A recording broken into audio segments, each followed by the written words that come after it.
I'm joined by Fred and Aaron Howell of Howell's Greenhouse. And I'm also joined by my boss and the owner of Jar Consulting Group, Kevin Rosmansky. How are we all doing today here, guys?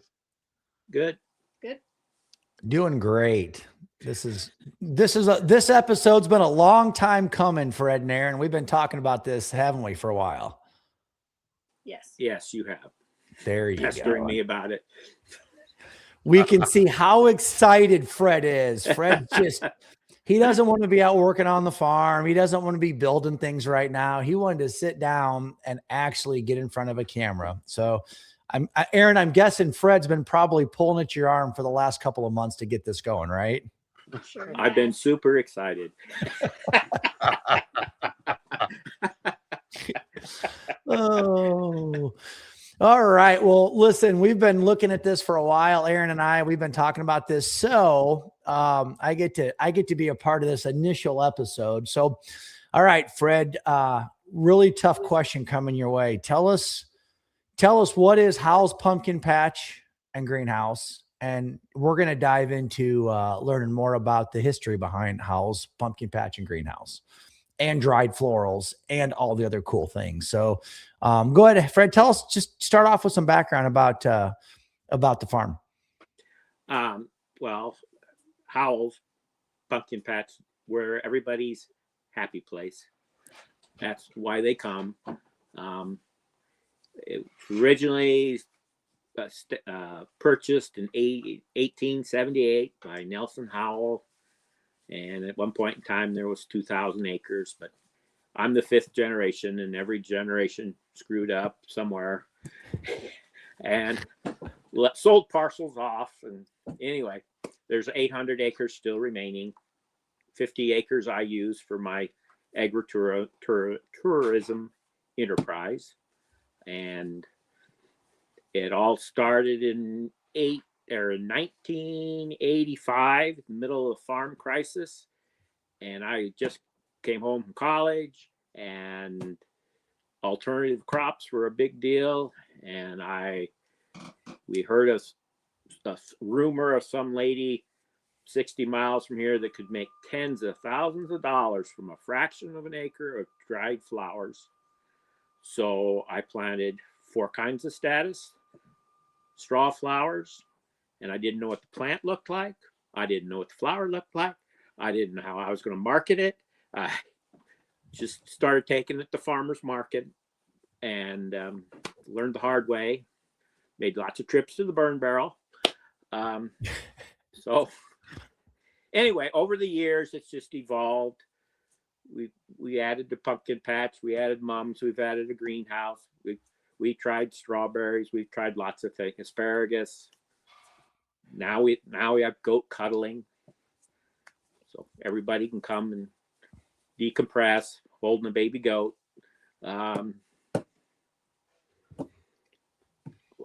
What else is there? So you said your fifth generation, Fred, is that right? So who's the lady sitting there on camera? She's the that lady would be Aaron, right? the next one in line. Next one in line. So Aaron Howell, so your daughter. So hi, Aaron. How are you today? I'm good. Not raining in here. So Aaron's going to be 6th generation, correct? Yep. Yes, sir. So back on the history just a little bit, Fred. So you said Nelson Howell purchased 2,000 acres back in like 1870 something. Is that right? 1878. Bought the first 600 or 700, and then acquired more property after that. So Howell's is and has been an actual working Iowa farm. Is that correct? It still is a working farm. There's still 120 old cow pairs here, and we still have 100 acres of corn. And okay, so it's an actual real working farm. And now you mentioned agritourism, so let's talk about that. What in the heck is agritourism, Fred? Bringing people to the farm, and I mean, most people don't step foot on. All they know about a farm is from the car window at 60 miles an hour, and they get to come here. They hold their nose because something might smell, or it's quiet, it's peaceful, it's just a whole different universe. And they get to see the animals and frolic, basically, on various structures we have, play structures and stuff. Gotcha. So tell us more. Obviously, Howell's Pumpkin Patch and Greenhouse. There's two kind of different businesses here, right? So I mean, let's talk about Howell's Pumpkin Patch. How did the pumpkin patch evolve? When did people start coming out to Howell's to pick pumpkins? And walk us all the way through, like, all of the things that you keep adding every year. Let's talk about some of these fun things here. So, okay. Well, originally I started with flowers to dry, because dried flowers were popular in the early 80s, late 80s, 90s. But that fell from fashion, and people were coming in the fall anyway. And I was also raising a couple thousand mums, and pumpkins just felt like a natural fit. So I planted a half acre of pumpkins and had 2 little red wagons, and that's all I was going to do. And that did not work out. Now we have 18 acres of pumpkins, a corn maze, wagon rides, giant bull slide, a beeline, a low ropes course, a jumping pad, a bathtub train, which nobody else has because that's out of my head. Pumpkin cannon, throw a pumpkin half mile. Corn cannon. Corn cannon. What else is there? Corn pool. Yeah, the corn pool. Which is basically a sandbox full of corn instead of sand. So a corn pool, so you can just get in an entire massive pool full of corn, right? Yes. Isn't corn a little dusty? You can. We treat it for dust, but yeah, you can come up. Okay. It's possible to come out as a floured tortilla. I just know many years ago when my kids were little and we'd come out and they'd all jump in the corn pool and they would do everything, and we'd get them in the car to drive home, and they just were so happy and they got to all these fun things, and it was fun. It was great. So, but yeah, the corn pool. You said how big's your corn maze? 6 acres. Okay. It changes every year. Have you ever had anybody get lost in the corn maze where you had to send out a search party?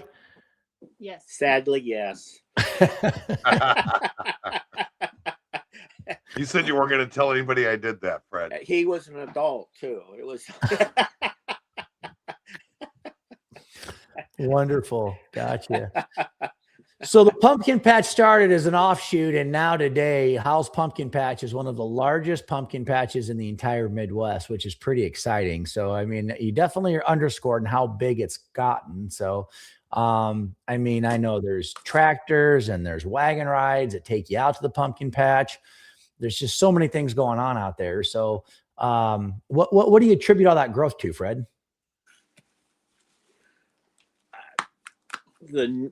Well, it's just, I have half the state's population in a 40-mile radius, and on paved road off the interstate, and I have an active imagination, and I just can't say no or stop dreaming stuff up. And it's a fun job for the most part, building all these. I get to collect old tractors and our wagon rides are old tractors take people out to the pumpkin patch with our antique tractors. So. And it goes through the 4 acres of flowers on the way to the pumpkin patch, sunflowers and all the other flowers we raise, which nobody else. Because now you pick flowers is a big thing now too.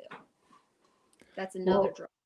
Yeah, I mean, flowers are a big one, but let me just, why is picking your own pumpkins from the field different than just getting one at the grocery store? Huh? I mean, it's such a, I'm asking that question. I think it's a softball question, but I'd like to hear your answer. Why is actually getting to go out in the field and actually pick out your own pumpkin? Why is that different than just grabbing one when you're at the Quickie Mart or the grocery store? because you remember it. Because I mean, growing up, there were 7 siblings in my family, and we always had a pumpkin. I have no idea where it came from. It just, showed up. But when they go pick out their own pumpkin, then they get their picture and they remember that. And they have to decide. It might have dirt on the backside, so they throw it back on the ground. Or, I mean, it might have a bug, or just people like green ones and all the oddball stuff too. So they get the choices. It's a treasure hunt. Yeah, it's a good way of looking at it. So for sure. Yeah, for sure. So Howell's Pumpkin Patch has been around since 1870. Is that right? Not the pumpkin patch, but the farm. Howell's Farm. Sorry. Good correction. Yes. Howell's Farm. Yeah. It's been around since 1870. And just for full disclosure, you haven't been at the farm since 1870, right, Fred? No, I have not. So 5th generation. So and that's pretty impressive because you don't see that today, especially the way that land in Iowa and farms. I mean, I think it's unique having the farm actually in the family for that many generations. So I think that's pretty interesting. Did your father do anything with agritourism when he owned the farm, or? My father, there were 7 of us kids, and as soon as each one of us started kindergarten, we were all just a year apart. And as soon as we started school, there was an acre of Christmas trees planted. And there was Ann's patch, Fred's patch, Mary's patch. And anyway, we were responsible for doing the work, and we got the money for college funds. We all went to college and didn't have to work. I did, but. What made you want to come back and stay on the farm, Fred? Oh, growing up here, there was always the livestock and stuff, but we're always building stuff and fabricating stuff and trying something new. My dad was notorious for always trying something new. He'd build something, or he was building guitars and violins when he was 85 years old, just to try something new. So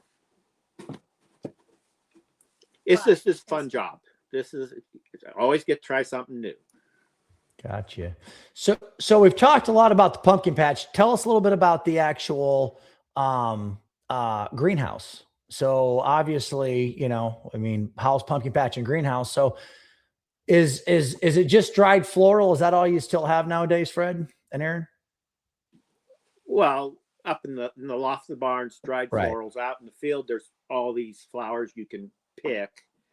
Some of them you can also dry, but some of them are just strictly for fresh bouquets.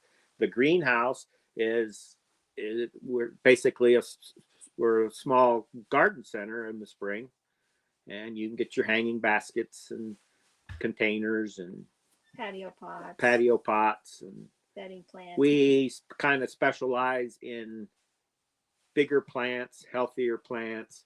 Most of the stuff you see at a big box store has been treated with growth regulators, and you plant it and it just sits there for about 3 weeks, 4 weeks before it gets a chance to grow out of that. Ours are ready to go the minute you set them out. So what else is there to do when they come out and they come out to the greenhouse and they're looking at flowers and, all that fun stuff? And this, I think, just from having been out there a bazillion times, I know why it's a different experience. And I think that's the thing to really talk about is the experience. So, you can go out and buy your hanging flowers and all that stuff at, like you said, any big box shop. But what's the difference? Like when you come out there, like talk about the experience. Well, where else can you go buy your hanging basket and cuddle a baby goat? Or the kids, you don't have to guard you can drop your guard around here, and because the kids can go be in the corn pool or go in the kiddie corral, the playground, and do other things, and you can relax and shop and not be, it's not like a big box store where you're hanging on to your child. And Absolutely. So give me, Fred, you got to have a million stories over all the years here. So is there any great stories that just kind of jump out at you? I mean, I like hearing about the adult that got lost in the corn patch. That's actually pretty funny. I was expecting to be like a 5 or 6 year old little child, but no, it was an adult. So I mean, over the years, I mean, this is, like I said, this is a lot. I mean, any great stories or anything that jumps out at the top of your brain? Not that I say on a podcast.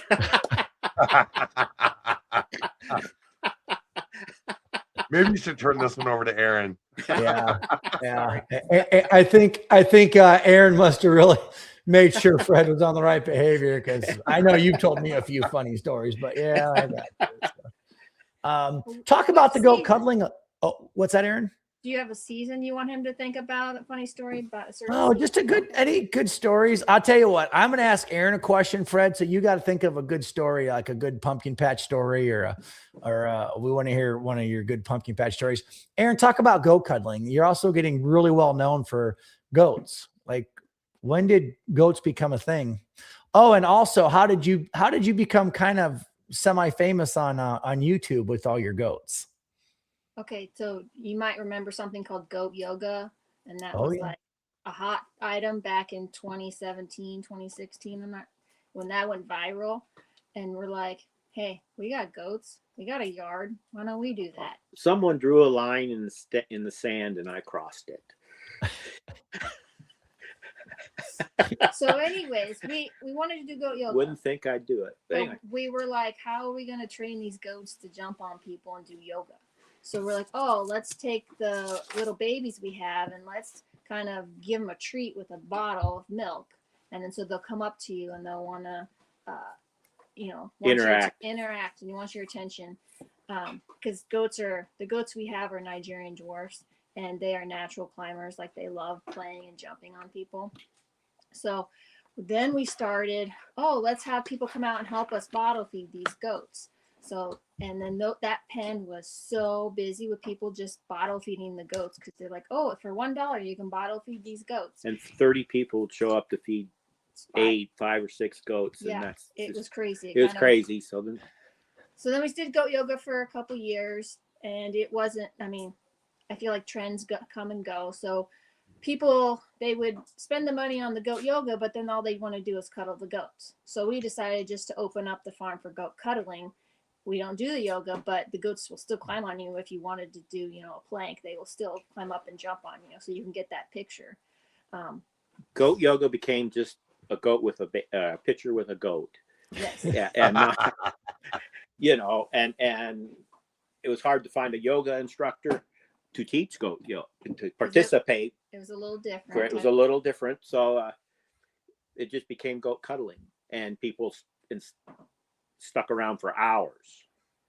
We also sell season passes in the summertime, so you can goat cuddle all season long.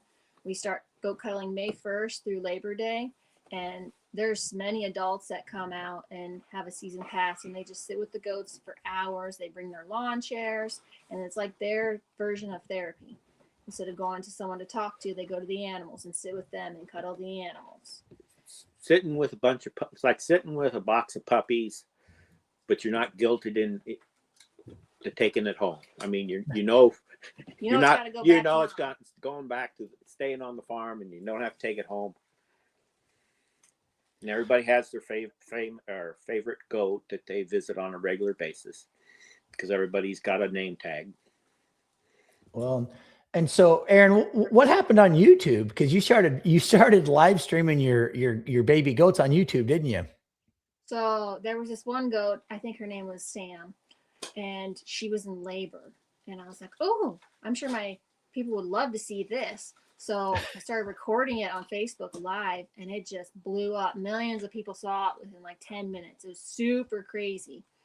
And I was like, oh, and so I saved that live stream, and then I posted it on YouTube, and it did great also. So then I started recording all the goat births, and we set up this own goat nursery where we have cameras in it, where you live stream, the goats that are in there. And every time we had a birth, I would capture that on the feed, and I would post that online. And I mean, people love watching goats being born. but then others are like, oh, I ain't gonna watch that because it's very, you know, it can get a little graphic. The circle of life for sure. It's Yes. a learning moment, teaching moment. Yeah, I know Mike loves watching those live goat births, right, Mike? Aaron showed me the video of the live birth, and it was a learning moment from me. I learned that I never want to watch other animals.